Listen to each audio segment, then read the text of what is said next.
सातारा या पुस्तकामध्ये 1000पेक्षा जास्त गाणी आहेत आणि त्यांच्या लेखानुसार त्याची मी म्हटलं तसं गाण्याची प्लेलिस्ट त्याच्यामध्ये ऍड केलेली आहे.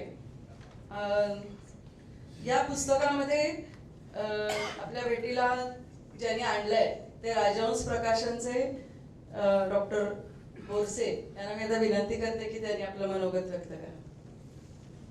मित्रहो, खरं म्हणजे ना, कार्यक्रमाची इतकी सुरेल सुरुवात झाल्यानंतर मध्येच व्यत्यय आणि तोही इतका गद्यरूप असा संयोजकांनी आणला नसता तरी चाललं असतं. सुहासनी सांगितलं की संयोजकांनी मला फार कमी वेळ दिलाय. मी उलट म्हणेन की संयोजकांनी मला जरा जास्तच वेळ दिलेला आहे. त्यामुळे नाईलाज म्हणून मला या व्यत्ययात भाग घ्यावा लागतोय. आता निशा किर्लोस्करांनी सांगितलं की त्यांचं पहिलं प्रेम संगीत आहे. खरं बोलल्या त्या. याचं कारण तुम्हाला मी साधारणतः 4-1 तप मागे नेतो त्यावेळेला कदाचित सुहासच्या डोक्यावर खूप झुरपही असण्याची शक्यता आहे.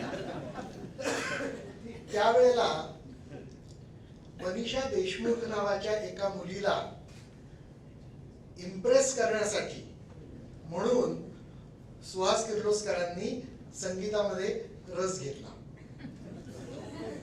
त्याच्यातनं सुहास किर्लोस्कर म्हणजे 7 अक्षर, मनीषा देशमुख 7 अक्षर. त्यामुळे 7 स्वर एकमेकांचे जुळले आणि सुहास किर्लोस्करांनी मध्यमाचा लोप केला आणि मनीषाची निशा सुहास किर्लोस्कर झाली. हा मध्यम पदलोपी समास जेव्हा झाला तेव्हा अक्षर वाढली ना. निशा सुहास किर्लोस्कर म्हणजे एकूण 9 झाली. तर मी त्यांना विचारलं की मग 7 स्वरांचं काय झालं. तर त्यांनी मला सांगितलं की त्या वाढलेल्या 2 श्रुती आहेत. तर ही अशी त्यांची जोडी जमली. त्यामुळे त्यांनी सांगितलं ते खरं आहे की त्यांचं पहिलं प्रेम संगीत आहे आणि दुसरं प्रेम अर्थातच सुहास आहे. हे पुस्तक हे अतिशय अनवट पुस्तक आहे. आमच्या दृष्टीने अतिशय वेगळं पुस्तक आहे. हे पुस्तक आलं आमच्याकडे त्याचं श्रेय मी राजहंस पुस्तक पेठचे संचालक संजय भास्कर जोशी यांना देईन.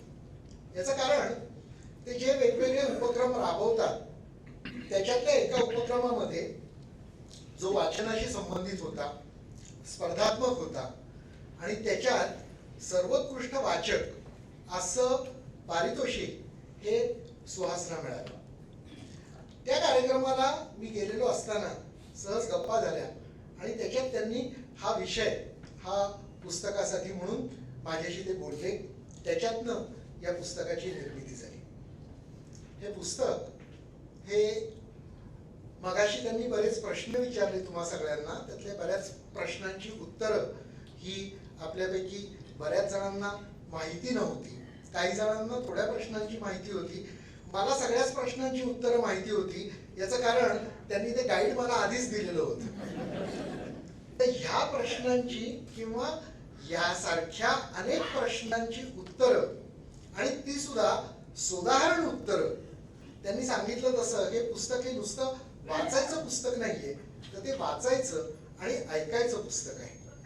आणि ऐकायचं ते सुद्धा आपल्या कानानी न ऐकता ते सुहास किर्लोस्करांच्या कानानी ऐकायचं पुस्तक आहे.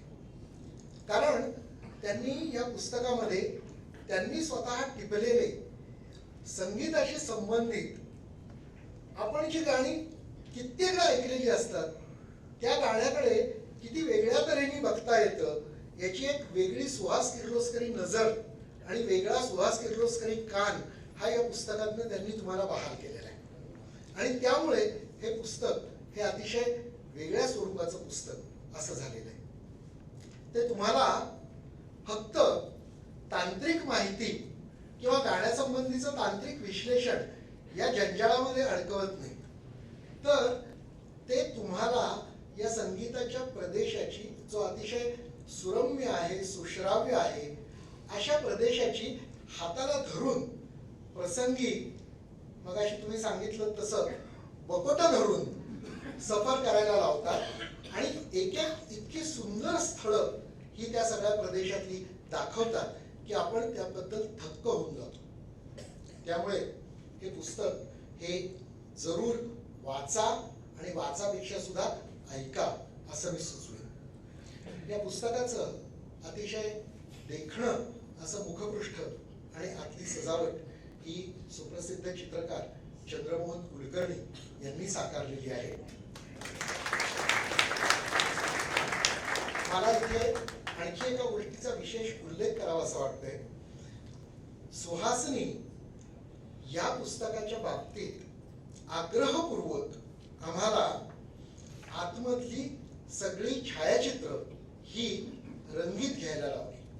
कदाचित त्या पुस्तकाच्या अर्थकारणाचा विचार करून आम्ही ती छायाचित्र ही कृष्णधवल रंगात घेतली असती, पण त्यांनी त्या बाबतीत आग्रह धरला की ही सगळी छायाचित्र ही 4 रंगी रंगीतच हवी. आणि तो आग्रह किती योग्य आणि सार्थ होता हे तुम्हालाही पुस्तक पाहिल्यानंतर कळेल. या पुस्तकातली बहुतेक सगळी छायाचित्र ही सुहास किर्लोस्करांची किंवा सुहास किर्लोस्करांच्या संग्रहातनं मिळालेली आहेत. पण याच्यातल्या अर्धा डझन छायाचित्रांचा मला विशेष उल्लेख करावा असा वाटतो. ती छायाचित्र ही सुप्रसिद्ध छायाचित्रकार सतीश पाकणीकर यांनी काढलेली आहेत. आणि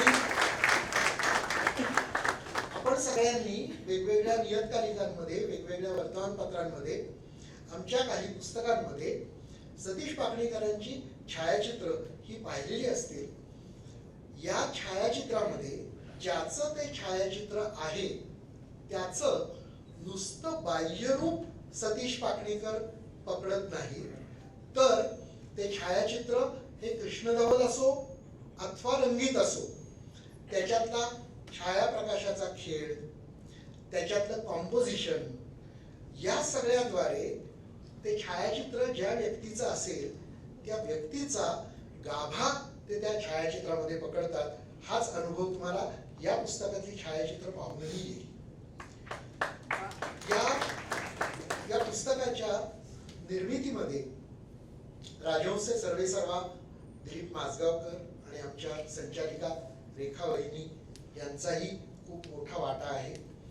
संपादक म्हणून जरी माझं कुंकवापुरतं नाव असलं तरी सुद्धा राजहंसच्या बाबतीत आमचे आनंद हार्डीकर, विनायक खडपेकर, करुणा गोखले, शिरीष ससरबुद्धे हे सगळे माझे ज्येष्ठ संपादक स्नेही आणि माझ्याबरोबर काम करणारे या पुस्तकामध्ये आपलं घरचं काम असल्यासारखे गुंतलेले असतात.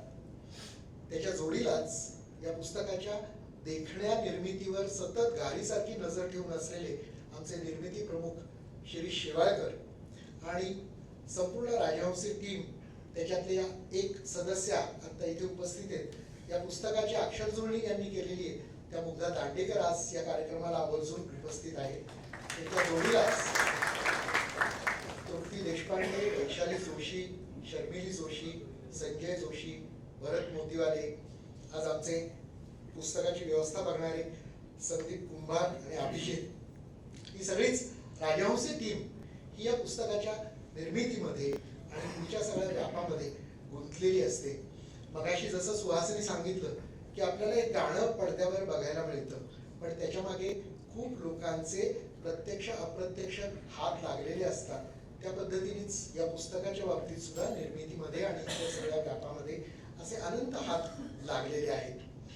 या सगळ्यांचा मी आवर्जून उल्लेख करतो आणि या माझ्या मनोगताच्या शेवटी एक इच्छा अशी व्यक्त करतो की सुहास हे पहिलं पुस्तक आहे, पण त्यांनी या एकाच पुस्तकावर थांबू नये. ते थांबणार नाहीत हेही मला माहिती आहे आणि त्यांना आपण सगळे चांगले ओळखतो, त्यामुळे तुम्हालाही हे माहिती आहे. तर त्यांच्या पुढच्या पुस्तकाची आम्हाला प्रतीक्षा असेल. या कार्यक्रमाच्या निमित्ताने त्यांना त्यांच्याबद्दल 1-4 ओळी सादर करतो आणि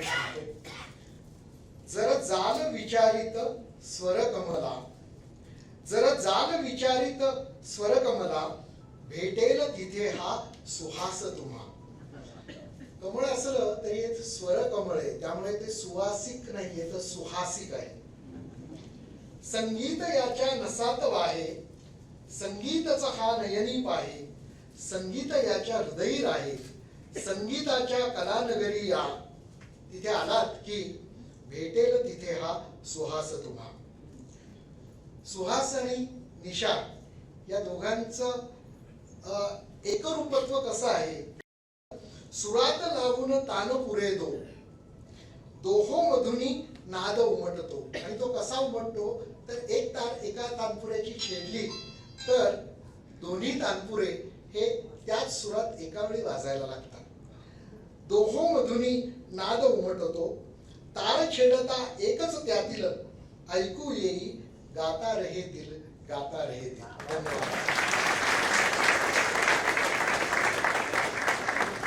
धन्यवाद डॉक्टर बोरसे.